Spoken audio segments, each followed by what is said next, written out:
1 kilong hipon. Yan, lutuin muna natin siya. Lagay tayong konting asin.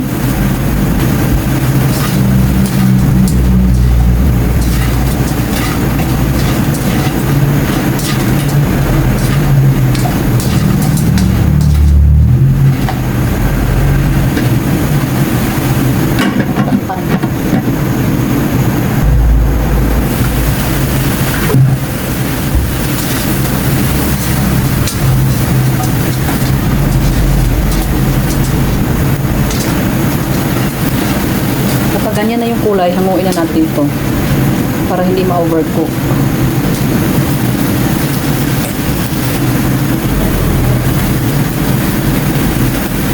Maglagay lang tayo ng konting mantika tsaka butter.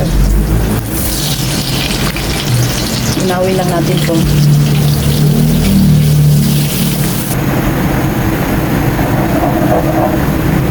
Yan, tunaw na yung ating butter. Lalagay na natin yung ating bawang. Kailangan hindi tostado yung bawang, yung medyo malambot lang siya.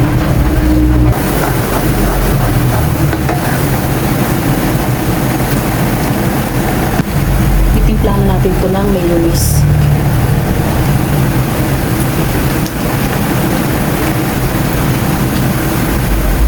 Cheese. At iwap, konting iwap. Maglagay tayo ng paminta, asukal, konting oyster sauce. Tunawin lang natin siya.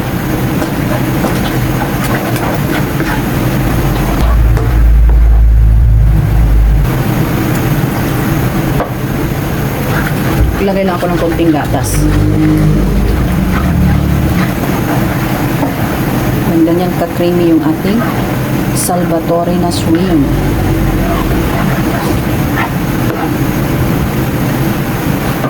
Konting chili flakes para medyo may anghang. Sweet paprika.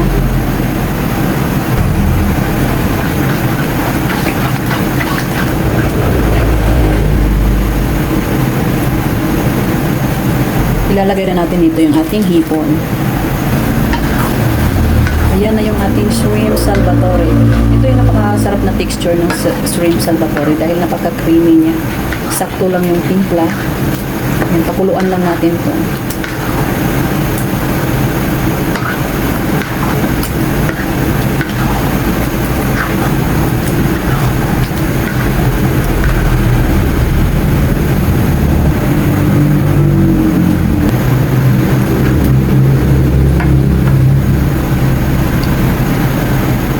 Maraming salamat sa panonood.